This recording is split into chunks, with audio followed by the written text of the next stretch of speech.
The year-long chase for Apocalypse is almost over. Are you ready to get this meta character? We're also going down memory lane for the 5th anniversary of Marvel Strike Force. We got all the Datamines to help you prepare for this next month-long milestone event. And the Masters of Evil are almost fully here. Are they all their build up to be? We're talking about all these things and more in this edition of your Marvel Strike Force Weekly News Update. This week, I am joined by my brother DorkyDad. And if you're ready for all of that, brother DorkyDad, tell him what to do. I just finished my last Blitz for the Kang event. Oh, yeah! ValleyFlyin.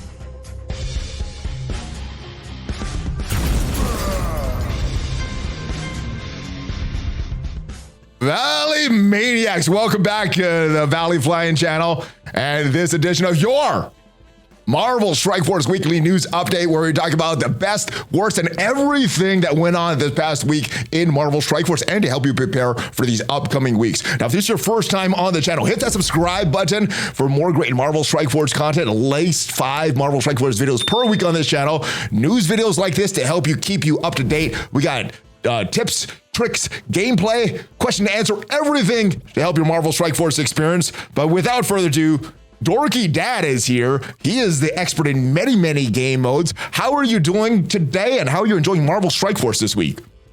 I'm doing pretty good. I'm definitely a little exhausted from looking at the Blitz screen, as we just joked about. 56 rotations deep. Just glad it's over.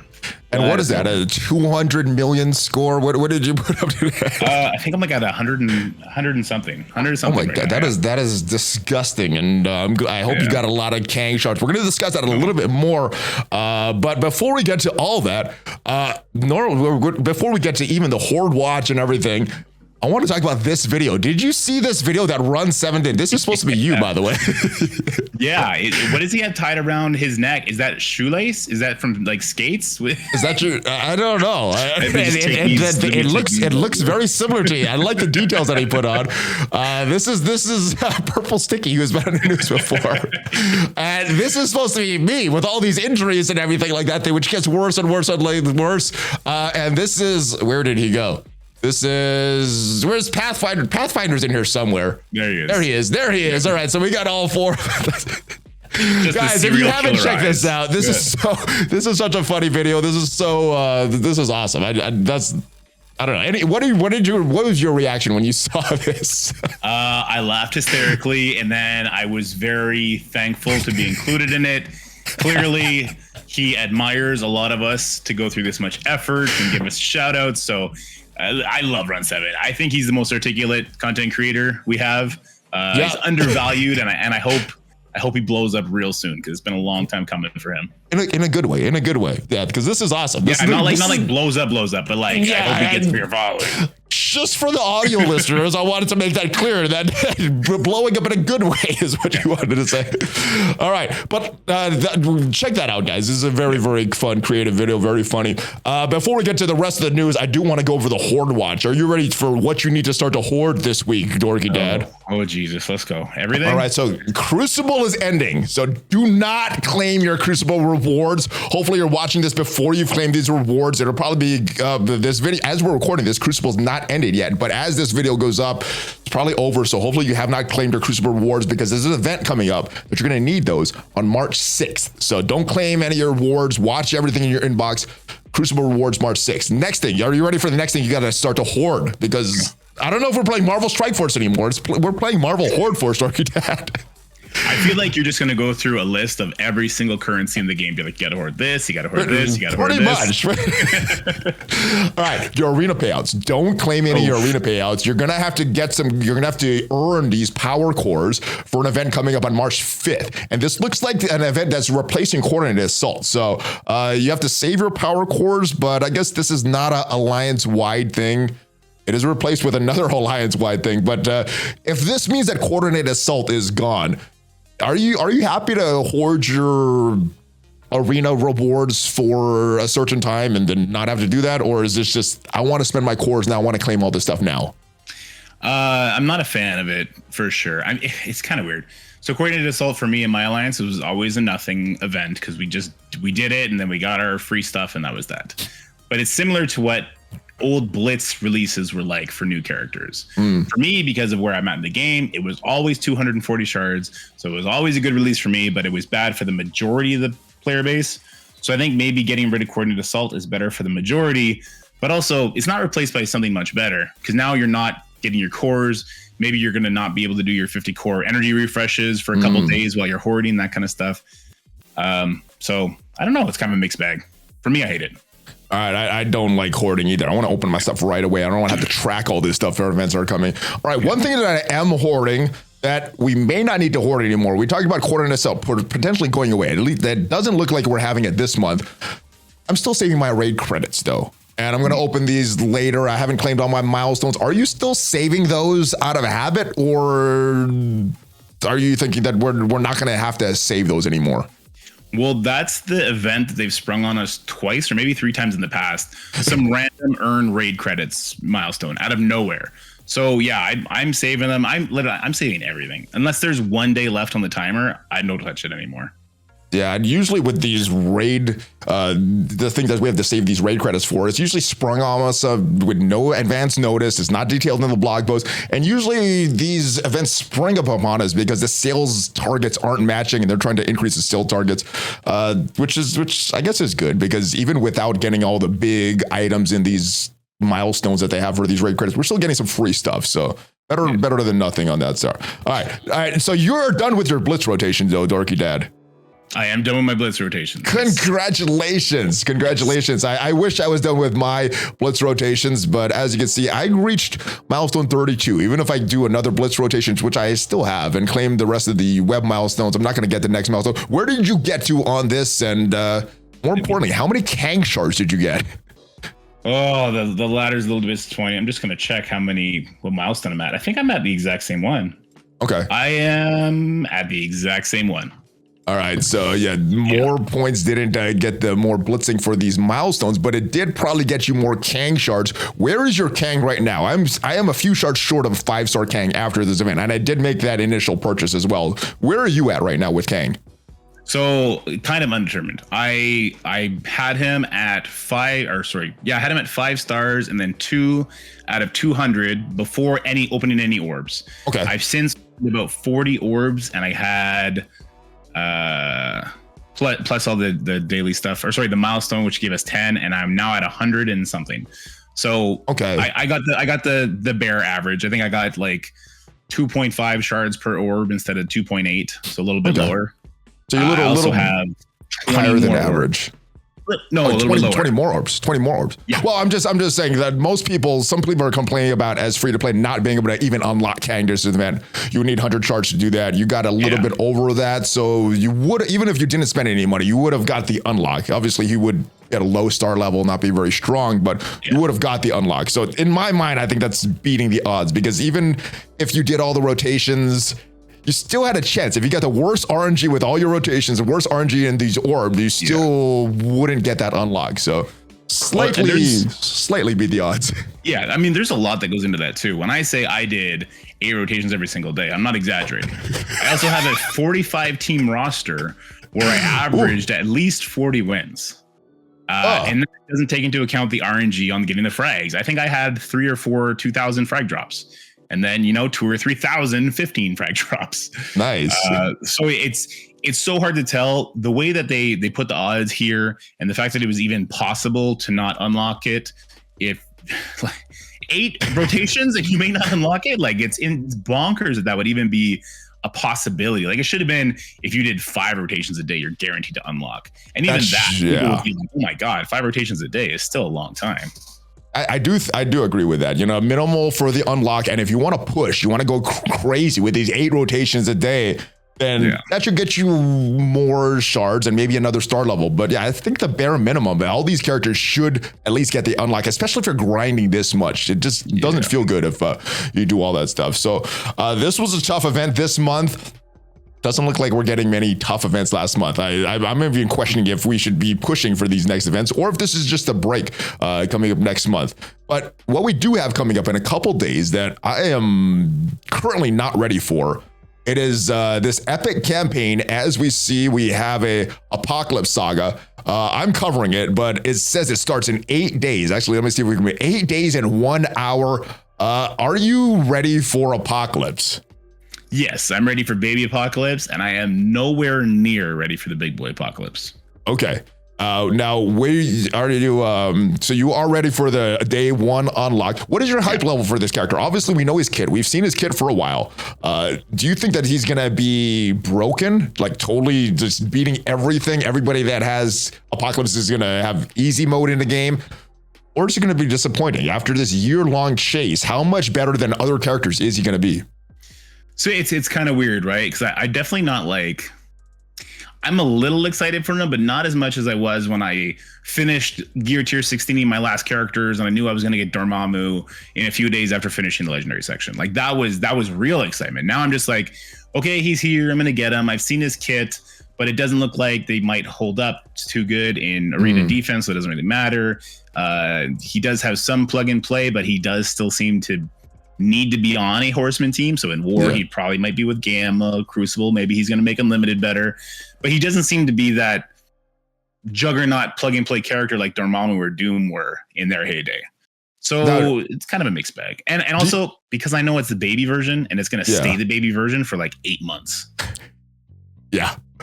Do you think that's a good thing? Not the baby version, but that he is a little more plug and play. He's not as dominant as Doom was upon release, or Ultron upon release, or even Dormammu upon release. Do you think that's a good thing and it's not creating this gap? Or would you rather have that payout for chasing all this activity for a year be a little more rewarding? Yeah, that's a tough question too. I don't like the idea of giant power leaps anymore, because every time we see a power leap, we lose a lot of investment. It makes the gap between end game and mid game that much wider and that much more daunting for players to keep playing the game. Yeah. So I do like the idea that he may not be the end all be all, and that he can plug and play and bring a couple people up, but not be like this. Oh no, now you cannot beat this war team in one shot. So, you cannot beat this Crucible team in one shot anymore. I kind of like that idea, I suppose. And now, what do you think is next? Do you think we're gonna get another like year-long chase like this? I've seen rumors of another character, maybe Galactus, Null. I've seen some people saying Professor X maybe as far as their predictions. What do you think is happening? I mean, we know Quicksilver is gonna be a legendary character. They've been teasing it every time they tease one of these Masters of Evil characters. They always mention Quicksilver is going to be released by Cosmic Crucible. They don't say that Quicksilver is released by Cosmic Crucible, so there may be 2 separate legendary characters that we're talking about, or it could all lead to Quicksilver. Right. What do you think is happening after this? Are we going back to the normal legendaries, or do you think we're continuing with this maybe after a few normal legendaries, then we go back to a big chase like this? I really hope we're not going back to the old legendary system, because if you think about Kang, his release method, we were just talking about that. If you were lucky, you got the unlock. If you were super hardcore, maybe the 4-star. And if you paid, maybe the 5. And then there's the Absorbing Man. Titania was also very stingy on her monthly long stuff. So if we go back to the old method, and Moonstone, who the heck knows, right? If we're going back to that old method and everyone needs a 5-star unlock, I think instead of like, how many people unlocked the Horseman on the first try? I got to assume it was more than the top 1 to 2% of the game. It was probably the top 50%. It was definitely more than who would have locked a legendary in a traditional way, getting all those characters 5 stars. There's a lot more players that were able to unlock these legendary, these new Horseman legendaries on their first run than previous. So in my mind, I really hope we stay with the Scourge system. It doesn't necessarily have to lead to a big baddie like Apocalypse, but they probably will want to tie that in anyway. But I hope we keep this system because it gave more people the toys to play with right away. When you think about Omega Red, his unlock was very, very stingy at first, and then they didn't run him again for like 6 months. Wasn't that long? Jeez. It was long. I remember people crying. Whenever I was using him on stream, people were like, yo, I really want to use this character. When is he coming back? And we got asked every single day. And I really don't want to go back to that. Not because I don't want to have to answer those questions, but because I think it sucks when players who are engaged can't play with all the toys. You know? I agree. So hopefully they find something, maybe a compromise, maybe something totally different. I don't know what they're going to do with this Cosmic Crucible release for Quicksilver. Yeah. But I don't like the old system. I do like that we got more players getting these legendaries on the first run. That's a good thing about this Apocalypse release. I'm not sure if I want to be chasing all this much, building my same cookie cutter teams that, you have the same characters to unlock Apocalypse. I have the same characters to unlock Apocalypse. I like that we had a little more freedom to choose things in Dark Dimensions. So I hope there's a happy medium between the legendary unlocks and this big bad unlock that we're chasing for a long time. Now, the other thing that we got earlier this week was this Death Saga, which means that all of our horsemen have their sagas in the game. How do you think this difficulty compared to some of these other sagas that you've played? I literally autoed it. I did not think, I did not do anything. I started it, I hit sim, and it was over. Were you able to auto this node here? Because I tried to auto this node, I didn't play it right. Archangel 1-3. Were you able to fully auto that node, or did you just get the unlock for all these? No, I targeted Spiderweaver, I hit auto. I think I had to do it twice. I just hit sim and eventually it restarted. Okay, well, maybe I'll have to do it a second time because I did it the first time. I'm like, yeah, I'll go back eventually when I need it, and I don't really need it now. All right, what do you think about his costume, though? Because that's the other thing that some people were able to get if they have their characters all the way built up, the costume for Archangel. How do you think this compares to some of the other costumes that we have in the game for these characters? I'm just not a huge fan for the horseman characters. Yeah, I'm not a huge fan of it. It's very like Egyptian pharaoh, and that's just never been the type of legacy or mythology that I've been interested in. So it's just not for me. Okay. All right, and I guess we'll talk about the next thing. The team that we had set up here is more of a Cosmic Crucible team. It is for Cosmic Crucible, and the devs keep mentioning that this is going to be for unlock. Well, Quicksilver is released in Cosmic Crucible, and they're very good in Cosmic Crucible. They don't tie the two together specifically. And you play a lot of these Scourges, a lot of Cosmic Crucible, have a lot of these interesting combos. What do you think of the Masters of Evil team as you've tried them out in full this week? So at first I used them against Gamma. It was like a 500k punch up. I used Doom. It went great, but it was very specific and I had to play it super carefully. The next I watched that video. I watched that video. I couldn't replicate that. Oh no? No, it was very specific. Yeah, I made a couple differences that you did, and it didn't work. So yeah, you're right. It does need to be very specific. And then I did unlimited for the next 4. And I did various punch ups. I did 400k, I did 500k. I used Doom for 3 of them. But on the third one, Doom did nothing. So I thought maybe Doom wasn't needed. On the 4th one, I used Shang-Chi and he did nothing. He just died. He didn't take a turn. And then on the 5th one, it was my smallest punch up. It was only a 450k punch up, that one. And I tried using Phoenix and I got rolled. I got wrecked. So, and it cost me the Crucible. It cost me the 3-0 sweep, which was very upsetting. So I'm very confused about, because there's so much turn order things going at play. You have the turn meter rewind from Kang. The turn meter advance from Kang, turn meter rewind from Ultron and his bots. We're going to have more turn meter from Moonstone. So it makes things very fluid in the match. And it doesn't seem like it's going to be very replicatable to have like a set path against some teams, especially like against Unlimited, where you push Gambit and now Rogue's taunting. So it's going to depend on the power of your team, the power of their team, when those things are triggered, who's getting what kind of turn meter rewinds. So it seems like a very fluid team, not a very build this team and it's going to X out everything in its path, though it is Xing out everything in its path right now. So I think the turn order and the move order and who you target first is very important in this team, which makes me want that practice mode for Crucible so much more, because you go in, I'm not sure how to use this team. I'm testing this team out. And I'm making mistakes, and the mistake is costing me the entire Crucible matchup, not just that battle, but the entire Crucible week. So I wish there was some kind of mode for that. Now, you mentioned a few different fits for this team that you've tried. I tried the Doom version, and he did absolutely nothing. Emma actually worked pretty good in this team, but I've used her in another battle earlier that match. Who do you think is the best fifth on this team until we get Moonstone finally arriving in the game tomorrow and then her event later this month? It's hard for me not to say Doom, but maybe Doom somewhere else. So with Doom, I did 2 450k punch ups. I did 1 550k punch up, and it was smooth as butter. And even on the 550k, he didn't actually do anything. That's on Unlimited X-Men or Gamma? Unlimited X-Men. Okay, because I tried to Gamma and he did nothing. All he uses is basic. I couldn't get his ultimate off yet. But Unlimited X-Men works very well with Doom. Yeah, he just seemed to be like the perfect safety blanket. And honestly, I don't know, because somebody's got to get hit beside Absorbing Man, right? Gambit's going to be popping off. There's a bunch of AoE. Moonstone, I don't know if she's going to be as tanky. She's at least going to get defense up from Titania. I just don't know if she's going to bring more than a character like Doom does, but she's probably far better than a character like Phoenix or Shang-Chi. And she will make the Darkhold matchup possible because she's going to give that 150% focus. So that's nice. The big question I have with Doom is all those bots, you know, the bots of Ultron, the bots of Doom. Did you find that a problem? Because I found that a problem earlier today. There were just too many bots on the field. Doom could get all his bots off. Yeah, for me, I don't care about the Doom bots. It's all about making sure your Kang is getting those 3 turns, and there's enough vulnerables. Like make your Doom a Raider so that Kang is hitting into a vulnerable on every single one of his attacks. So instead of getting 3 attacks, he's going to get 4 attacks. People get melted. Okay. It's all about just making sure Kang gets 3 extra turns. So it's all about Kang. All right. So what are the best ISO 8 classes? Because I switched some of them to match yours. Some of them I kept like this.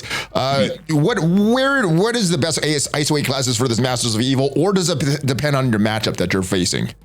So Titania definitely depends on the matchup. If you're facing a team, especially before Moonstone comes out, that does not have speed up. So like you're facing Unlimited X-Men, none of them have speed up on spawn. Titania is better as a Raider. She'll work as a skirmisher here as well because she's going to go before Kang. So you want to get a vulnerable out for Kang to hit into on his first turn.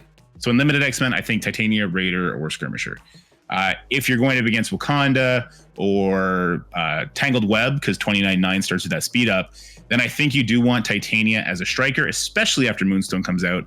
Because in that case, Kang will go first, and his passive is going to put a bunch of vulnerables out, and then Titania will be hitting to a vulnerable on her first turn and does massive damage, and can give her energy because she almost doesn't need the crit from being a Raider. She gets so much from her kit. Gotcha. And besides that, Ultron is a Raider.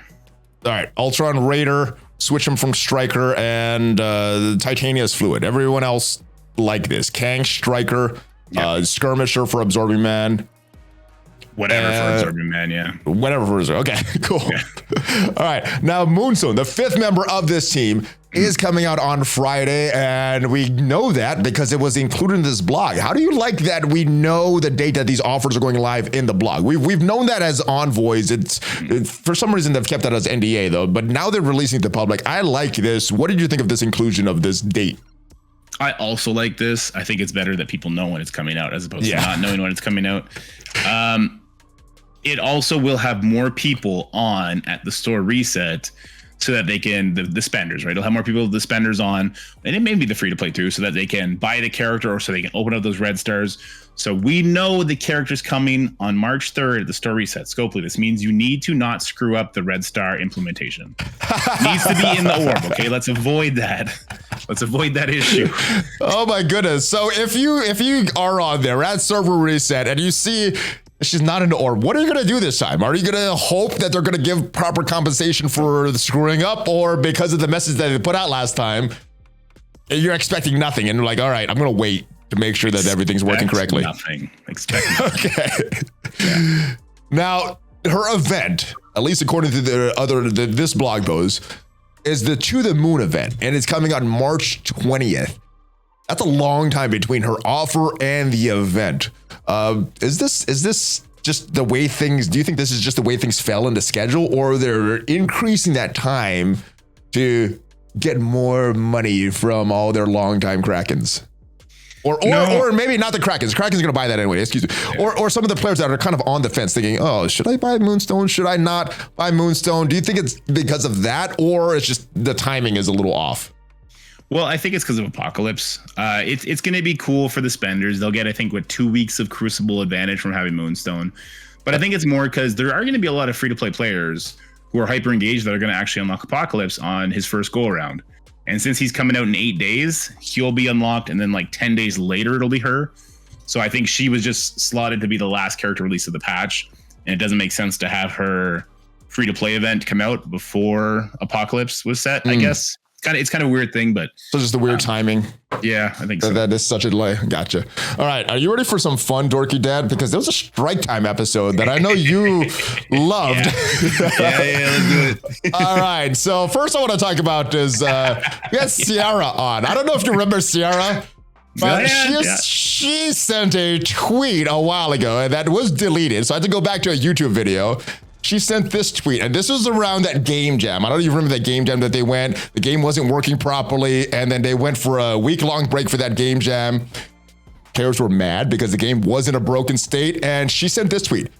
If you're mad at a student that supports and facilitates their devs taking a short break for a game jam with their coworkers, then, I don't know, go outside maybe?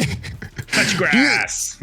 All right, so this is who was on the strike team. I think this is an interesting choice. Do you think that they just don't care about the tweet that she sent out? Do you think that their community forgot? Why? Or they just they didn't even know that she sent this out? She deleted this, actually, the tweet. Probably it's a mix of all of it. But listen, she's human. She was upset. She was being targeted by the salty people on Reddit and wherever else. A little outburst is fine. We're all human. It's okay. All right. Now, a lot of the information here was from this developer. All right. You don't like this developer. What? He's the events guy. He's the events guy. So is he the one responsible for all these trashy events and the spending? Or is it just this month-long milestone with all these events returning for newer players, but maybe not as much for longer time players? Okay, so he's been here from the start, and we have had good events in the game prior to Scopely acquisition, so it's not all on him. It's the money-making decision department that's probably forcing him to do some questionable things, and it's just his job. So I'm just kidding when I say this guy, but also this guy. Yeah, this month I don't know why or how on the Strike 10 video they could make that and think it's a good thing that they're doing nothing for the 5th anniversary except for a shield medic skin. Like, yo. Wait, there's a Kestrel skin too, though. There's a Kestrel skin too. It was on the thumbnail of the video. The Chroma skin. I thought it was Wasp. I thought they were announcing a Pimtech rework and that was Wasp, and I was so excited. And then it was just a Kestrel Chroma. Jeez. Yeah. I don't know. All right. So I was kind of disappointed by this. I thought we would get more information, maybe a new character, an exciting event for these veteran players, but this was more of a laxed episode. Do you and meeting the devs, do you enjoy these kind of strike times, or do you want the ones with more substance? I think a little bit of substance would help a lot, but I also do not want them to stop doing these silly ones, because I will start a series called Roasting Marvel Strike Force Strike Time videos. I love it. I would love to do that. And the Twitch chat had fun. And so keep it up, guys. You're doing great. I'll promise I'll play nice. Okay. Thanks. Okay. I mean, it's all good. It's like RunSeven's video. It's all a good fun. Yeah. It's all a good fun. Yeah. So yeah, I that's cool. Make more of these is better. More content to roast and have fun with, and give us information. All that balance. All right, but we do have an event coming up. It is previewed in the game right now. It actually might be live as you are watching this video, but it is the Return to the Shadows event. I'm not even sure if I'm really excited for this. This is an event that you're going to have to spend campaign energy. And it is campaign energy, guys. It was a little misleading previously. And Archangel already addressed this on Reddit. He said the preview for the text was wrong, but the input is fixed in game. The scoring inputs were correct. And this is because initially it said spending raid energy or earning raid credits. So it is correct now. This is how you're going to have to score. You have to spend campaign energy and gold orb. Now, we currently have a spend campaign energy event going on right now for Kang. I'm thinking of just spending all my energy for Kang and screwing this event as I look through these rewards, because all this stuff is nice. All these are, good resources, but I really want those character shards. I have no idea when Kang is going to come back. I have no idea how I'm going to get this character shards. So I'm kind of skipping this event. I'm just looking for the monthly meta item and then moving on. What are you doing with this event? Is it worth pushing for this event? Nah, nothing here blows your hair back. Like, even that last milestone, it's cool. It's enough gear tier 7 pieces to do one mystic piece, one mutant piece, It's 89,000 points, and that's so much energy. And the amount of gold that is, it's 2 gold orbs for 1,000, so that's like 160 gold orbs or something like that. This is honestly, don't even think about this. Just get the monthly item, open up whatever gold orbs you've hoarded since the last gold event, get the monthly stuff, and move on with your life. And the Move in the Shadows, isn't that the Psylocke campaign? That is the Psylocke event. So not really for veteran players. I've had her at 7 stars for years now. This event does nothing for me. But I guess this is good for newer players that don't have her unlocked yet. This will help get some shards for her, but she's been farmable for a while as well. Why do you think they brought this back? Just because she's a horseman now? She had a rework? What is the appeal of this event for longer time players? There is no appeal for longer term players unless for whatever reason you don't have her maxed out. Okay. I thought I was missing something. I think you're right. No, yeah, there's nothing. No, there's nothing. Okay. I like them running old events like Ant-Man, Wasp, Psylocke for new players, whatever. But you can't do that in replacement of current content characters. Like you guys, I agree. You can walk and chew gum at the same time, guys. You are $1 million company. You can run a Psylocke event and run a Nemesis event or whatever event, right? Like you can, you could do both. You could. I mean, I could go outside and smell some grass.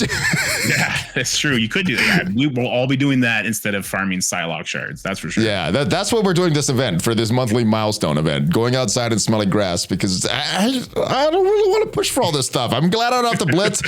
Now, I want to ask you about all these monthly milestone events. These these blasts from the past. What is it called again? The memory lane milestones. Now we have a bunch of these. I'm wondering if this is exactly what we asked for. So long we've been asking for the devs to say, hey, you know what? Let's have a break. Let's not have character releases. Let's play catch up. Personally, I haven't built my Rebirth. I know they're a great team. I haven't built them up yet because I haven't had the resources. I see this as a month that I could catch up on some older teams that I wanted to build and never got to build. All these events I don't care about. I don't even care about the big monthly meta item because it's not tied to a character release or anything like that. Is this exactly what we asked for? I mean, we don't have coordinated assault anymore. I mean, we do have this cold storage that's coming, which the Datamines look bad on, but we don't have coordinated assault. We don't have it 4 times a month. Is this what we asked for? Or is this very, very disappointing? It really depends where you're at. Because for me, if there's nothing if what they're showing this month, even the monthly event, like you said, there's nothing interesting in there. No. My roster won't grow over the months because whatever characters I wanted to level, I already have. All I would do over this month is hoard gold, hoard training materials, wait till the level on my account gets up from 91 to 92 and level my favorite characters and all that. And that would be it. It'd be a very stale month, not really easy to celebrate the 5th year if I'm just like, if everything's static for a month. Yeah, I think a rework team would be really cool here during this time. If they're not going to put new characters out, which I do not believe at all, because where are they going to make money? I think they should at least do a rework team, at least one. That was my next question. How are they going to make money during this? I don't think there's enough here for veteran players to buy, possibly new players, but if there's no new character or anything like that, I have no reason to make a video, which means that I have no reason to spend money on this. How are they going to make money if there's no new characters? If indeed that this is what we're suspecting with all this? The only thing they can make money on is leaderboards during these events that give Ion level 5s, because most of the Krakens and Whales, they have everything near or at, 7 yellow, 7 red. Gear tier 17. The only thing they're missing is ions. And dark promos, most of the Krakens and Whales are actually capped on dark promos waiting for the next character to drop. So, I still don't know where the profits are. I guess they can sell the ISO 8.4s directly, but I mean, even these character shards, Weaver is, unless you're very, very brand new, you're going to have Weaver at 7 stars already because of that 4,000 screw up. Deathpool and Kestrel and the Kestrel, all these been into stuff. I guess these dark promos are back, so that's good with these milestones. Woo! Yes, I mean, we used to get 400 when this first started, right? Or something. No, it was like 600. It was so much more. Oh, jeez. All right. Well, at least we're getting 100 if we do all these. I don't know if I want to do all these. It's not worth the grind. So I guess it's a good thing. We don't have to be pushing for all this stuff, and that's the bright side of this. I'm just very confused about all this stuff. Why is it not free though? Why, like, if this is your 5-year anniversary, don't make people work the month for it, especially people who can actually complete all the monthly events. since they're not new players, because they have the roster, they have the alliance that's going to be doing Crucible and then opening or spending cores. Those are the players that are going to complete it that have no need for these shards. Why is this not just a calendar where they give out 100 Weaver shards? I think they are. I think they are in the calendar right now. All right, I got to be careful of this. I don't want to accidentally claim my rewards, but if we look on our daily rewards here and look at this celebrate, yeah, we got a bunch of Weaver shards celebrating International Women's Day. How awesome is that, DorkyDad? Where's the Spider Woman? Where's the Nakia? Where's the Titania? Like, where are the new characters? Why is Nebula there? She got reworked last year. True. Yeah. True. All right, so I guess it's not all bad. There is a raid returning that I was a fan of certain aspects of it, and I was hoping that they would redo a few things and bring it back, and it looks like that's what they've done. They're redoing the Gambit Raids. They're taking out a few bad things that I did not like. One of them was tied to a milestone, so they're taking that out. They listened as far as that, and they said they're adding more characters for each trait. And one of the things was in its inception, before they added those characters while these Gambit Raids were going, it was really, really bad, very limited traits. They added a few, made it a little less bad, but now they're making it even more. If they change those two things, just making the Gambit Raids for, maybe a character charge, maybe not Gambit at this point because it's very easily accessible in Crucible, maybe for another character. If they did that, they're increasing the characters, make them more raid viable, like they said in the Strike Time episode, and it's not tied to a milestone. Are you looking forward to these Gambit Raids coming back? Well, I do want to give a little bit of pushback when they said it's not going to be milestone related. It's going to be like raid completion related. That's the same thing. You're still relying on your alliance to participate and beat the raid to finish. Like, it's the same thing. Oh, you know what I mean? I see the raids as like alliance progress. So if my alliance misses a Greek raid, I'm like, oh, that sucks. But I'm not missing out on too much. If I misquote an assault from my alliance, that for me that's different because that's individual progress. No, you know what I mean?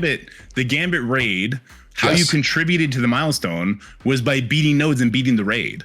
So if instead of there being a milestone, you're just getting extra rewards when the raid is finished, it's the same thing. They've just shifted where it comes from. The reason I'm saying that because the milestones were tied to that monthly event, and I don't think it's gonna be like that. Event thing. It was a monthly event, so that's where they're not doing that. Also, it was the release method for Gambit, and we got very little shards. Now that he's already in the game, I think some of the problems with these raiders is solved. So kind of looking forward to that, but yeah, there's still going to be other problems if your alliance can't complete this. It's like not completing a Doom or a Greek or something like that, and it sucks. So but it sucks less. It sucks less than before if you can't complete this. But did they say it's for Gambit, or did they just say Gambit style? They said I believe they said Gambit Raids. I would have to go back and watch that Strike Time episode, but I think he said Gambit Raids. I don't think he said Gambit style. If I'm wrong on that, let me know in the comments, guys, and correct me. Okay, yeah, so who cares? Because he's super easily farmable in the Crucible store. Yeah, so this is just another raid. Maybe this will replace the Gamma Raids. Cool. I mean, it's a really fun concept, right? And like you said, if they expand on the trait restrictions and make it maybe some more, raid team characters that's worth investing in instead of investing in your Star-Lord T'Challa or your Dad Bros, whatever else you might have done, depending on what suit you were in. I think it could be a very, very fun idea. It could be a cool event for your alliance, because that is an event. Like, instead of it being like spend cores, that's not an event, that's just an offer. No. But there's a new raid and there's traits and there's theory crap. Like, that's an event, and that's I would definitely promote that. I like that too. So everything I'm hearing so far, I'm liking, but hopefully I'm not reading a little more into this than I should, and hopefully I'm not disappointed by this. All right, are you ready for some Datamines, DorkyDad? Oh, they're never good. They're never good news. All right, you're gonna be really, really disappointed with this next one. I showed you a preview of it. All right, the Datamines. The first thing we see is about this new blog post, and the first thing they're going to talk about is in tomorrow's blog post is the complete Apocalypse Saga details. I thought we already knew all the details. We know the characters that we need. We know the requirements, where we need to build them up to. Are there any unexpected details that might be in tomorrow's blog, or is this kind of rehashing what we already know, DorkyDad? I got to assume it's just rehashing it. I don't think they're going to throw us a curveball on that one. Okay, so yeah, I think we know a lot about the blog post tomorrow. We also have these memory lane events in tomorrow's blog and returning of classic content, a lot of which we're going to talk about in this with these Datamines. So the first thing they talk about is Moonstone coming up. And the way to recruit her is in the To the Moon event. And if we cross-reference that with these milestone events, that is where we get this March 20th date there. We also see that you could get these gravitational force orbs, and she's going to be available in limited time offers. That should be starting tomorrow. All right, and then March 6th, we have this cold storage event coming up, and you could get more points if you have Moonstone. So this is another event like Kang that if you unlock the character, you're going to have more points in the event with this character. It's a 4-day Alliance milestone. And I'm not sure if these individual milestones are tied to Alliance earning Crucible credits and battling in Crucible and spending power cores, or if it's just this leaderboard. Based on what you see here, you need to earn Crucible credits, battling Cosmic Crucible with Moonstone, spend power cores.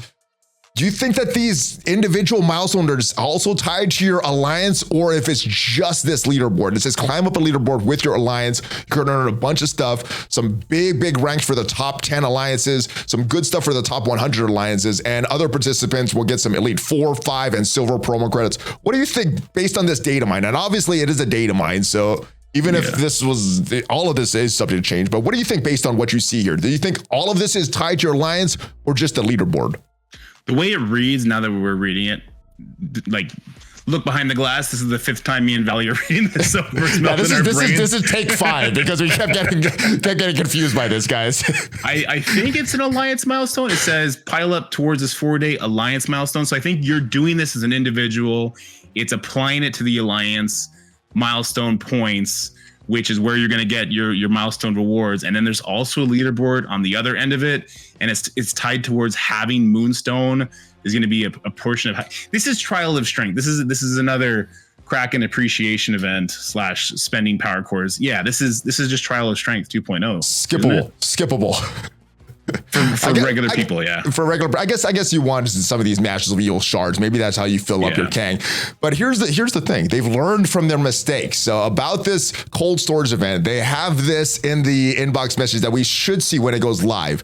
Now there was some controversy with the previous Alliance milestone because some people were legitimately having reasons to switch Alliances. They didn't get the rewards, or they waited till after the event was done. They switched Alliances and they still didn't get rewards. I think they eventually got paid out, but they didn't get those rewards instantly. So what the devs did is they say, players are advised to remain in their Alliance throughout the duration of this event and until the leaderboard's rewards are paid out. If you leave your Alliance, you will not receive the leaderboard rewards and will not be able to make progress in the event. Now, they did learn from this. This event ended on a Sunday, which meant that you had to wait a while, wait a whole week before you got your leaderboard rewards. This event starts on a Monday. It's a 4-day event, so it should end on Thursday, which should give enough time if you legitimately need to move Alliances before Sunday, you could. Do you expect there's going to be a problem with this event? Maybe the rewards are late, come out after Sunday before the normal Alliance switch time, or do you think they've learned from their mistakes and this is enough to solve that? It's really going to depend on how easily they dole out the rewards. So it starts on a Monday, it's 4 days. So that's either Thursday or Friday, whatever the case may be. But for the Trial of Strength, because this does seem to mirror that a little bit, it took them 5 days to pay it out. So if it ends on the Friday and takes them 5 days, that goes over the Sunday. Not only that, it cuts into the next week. The way they have season rewards go out, the responsible thing to do for your Alliance and for your new Alliance is to leave on Sunday after the payout. Because then you can set your war defenses. You're appropriately going to be allocated to the next season's rewards, whatever that season might be. If they can't pay it out in time, Jesus, you can't say it's your fault. You can't leave your Alliance until we're done paying you out. You're holding people hostage. Like what the fact that it took them last time 5 days to figure it out. They can't be like that. You can't say, no, you guys got to wait till we figure it out. Oh my God. All right, so if this comes in a timely manner, if it ends on Thursday and it comes by Saturday, all good. If it takes longer than that, then this is another problem that you have created, Scopely. So you need to solve this a lot more. Just stop with these Alliance events towards individual progress because that never feels good, at least to me. All right, next data mine that we have is about the historic encounter event. And if we cross-reference this with our blog post here, it says that the historic event is coming on March 12th. So that's what we're looking for with this one. And with this historic event, this is where we're going to use Commando energy from the Kree Commando event campaign. And just blast with this is for Minerva. So was a great character all the way back in the day. I haven't really used Minerva on a solid team for about 2 years. Are you using Minerva at all? Actually, recently we are. We're using her on the burn team for Gamma in War. Yeah, so it's just her mixed with Bishop and Phoenix guarantees that you're going to at least pull the Red Hulk ultimate. Then there's some other characters to get a little bit further, pull more abilities, and then you go in on the second tap. It's a lot easier. So that's the only use we've had for her. You don't need sacrifice team. Okay. Yep. Exactly. All right. Well, that is what Minerva's for. So if you're a new player, that's what you can expect to use her for down the road. And if you haven't been to Dark Dimension 2, she's a great character for Dark Dimension 2. Earn historic orb fragments from select campaign nodes. Is this another one when you only select campaign nodes? So guys, when this event goes live on the 12th, make sure you're paying attention to what nodes have this. And they've been doing pretty good with these, selecting these nodes, some of the newer nodes, some of the more recent character shards. And that is a 7-day milestone and nothing too appealing that I see in these rewards here. Eagle Emblems, War Character, the War Helicarrier, which is one of the meta monthly items, Origin Gear, mini unique pieces, stat catalyst parts, and more. And then there's the Doc Ock costume for the top 500 players. Am I the only one that's not excited about this at all? Please tell me I'm wrong. Is this telling me that I'm going to be spending energy on the Minerva campaign in order to complete the monthly event and compete in a leaderboard? Yeah, you have to spend a bunch. You have to spend a bunch on Minerva's campaign energy just to get that top, that Doc Ock. Oh my God. No Way Home costume. But there's also level 2, T2 level 5 ions in there. There's the monthly stuff in there. They're really making people core the Minerva campaign to take part in this. It's what we talked about a little bit earlier when it's like, okay, they're not putting any new characters out. Maybe that's a good thing. It is immediately not a good thing when we're coring for characters we've had at 7 stars for 3 freaking years in order to complete current monthly items and current leaderboards that have the T2 level 5 ions that they've been so stingy on. Do not make people core for characters we've had farmed for 2 years. That's craziness. All right, let me have you look on the bright side of this. Possibly, I haven't done the calculations, but there's a limit on these Move into Shadows and for this Psylocke campaign. I'm not sure how much coring this is. I'm not sure if this is through 3 core per day. 350 core refreshes. Oh, that is horrible. Okay. All right. Screw this event then. I'm not doing this event. I'm not going for the leaderboard. I'm not wanting that costume. I'm skipping this event. So I'm not spending any refreshes on Minerva's event or Psylocke's event. And the good thing is the rewards for these milestones don't really punish me too much. All right. Last but not least, let's talk about this Commander's Cash event. This looks like a surprise event because if we look on this here, this schedule of events, and I don't see any Commander's Cash. So this might be a surprise event. Now for this one, you just spend gold, spend power cores. So no raid credits on this one. It's a milestone that rewards a 5 red star Mighty Thor, Hero Asgardian character, shards, building materials, mini unique, catalyst parts, and you could also get some red stars for Archangel. Hold on. Because the Krakens are going to lose their freaking mind if this is what's happening. Is this the leaderboard where you can get a 7 red star Archangel? Are they not letting the Krakens buy 7 red star Archangel with dark promo credits, but forcing them to auction it off instead? I will laugh so hard if this is what they're doing. People are going to be so mad. It doesn't say the red star level for Archangel, but it could be. They've done that with previous characters, right? They did it with Dormammu, other characters. They mentioned a 5 red star Mighty Thor, but nothing for Archangel. Do you think this is for a 7 red star Archangel? I think because it's a leaderboard, right? So it's going to be super competitive, super pricey. I think they're going to be selling off the 7 red star Archangel instead of making available for dark promo credits like they did for every other horseman. Because like I said earlier, your whales are capped on dark promo credits. So they're not making any money on putting those extra red stars availability for them. And they're going to kill your Krakens. Oh my God. Goodness, so stupid. They're so about these short-term profits and not looking at the long-term health of this game. They're like, all right, how do we monetize now? Screw 3 months from now. Let's just get as much money now. Oh, people are leaving because of this? All right, well, we're going to have to monetize even more to worry about this month and screw the health of this game. So it says in this leaderboard, let me read this exactly, see how you interpret this. Rack up points to climb the ranks for the leaderboard for a chance for red stars for Archangel. Additional leaderboards include T2 level 5 ions, armory 17 orbs. What do you think that chance is? That's 10 players? That's yeah, 5 maybe top players? 100, maybe top 50. That's your 7 Resar Archangel that is exclusively only available through this leaderboard, as well as the T2 level 5 ions that the Krakens are super hungry for gobbling up. This is an auction instead of doing what they did for the other 3 horsemen. This is crazy how obvious they are slapping their own Krakens in the face. This is great. Maybe the Krakens will side with us now and be like, yo, calm down. What are you doing? I hope you're right or wrong, you know, because if the Krakens get upset, we may get some changes in Marvel Strike Force for the better of the rest of the players, but if this would be silly. This would be silly if they go through with this. If this is what you're interpreting this as, this would be horrible. So I hope you're wrong. This is obviously the Datamine. Everything is still something to change. Nothing is official until it's actually in the game, because even the blog posts are all something to change. So hopefully this is not what we're expecting this is. All right, and finally, Dorky Dad, I want to talk about Quantumania. I saw it this weekend. I know you haven't seen it yet. So I just got to say, I enjoyed it. There were some good parts. There were some parts I didn't enjoy, like most Marvel movies. What is your hype level for Quantumania right now, brother? I love Paul Rudd. I think the Ant-Man movies have been really, really well done, in my opinion. I've enjoyed them. It's not the kind of movie that you're going to watch 100 times. I think you go in, you get a lot of laughs, you enjoy it. It progresses the story for those characters, maybe ties into the bigger MCU.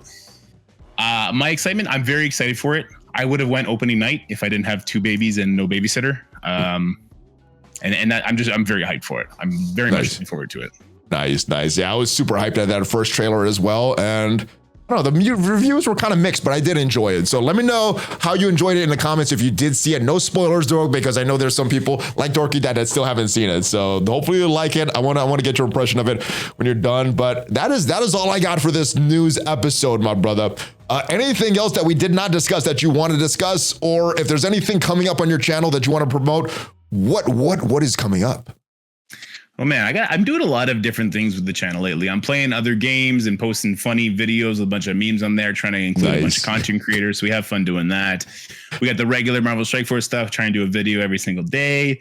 We're doing some more collaborations with Twitch, like we're doing Among Us lobbies. So it's a lot of fun. We're trying to bring some fun back, and doing collabs like right here with you is always fun too. So yeah, these are always fun. No matter what the state of the game, these are always fun videos. So I appreciate that. I appreciate what you do for the community. I appreciate all the work that you do with these Scourges and Crucible, figuring out things for the rest of the community. So guys, make sure you go over to his channel, give him a subscribe on YouTube, give him a subscribe and a follow over on Twitch.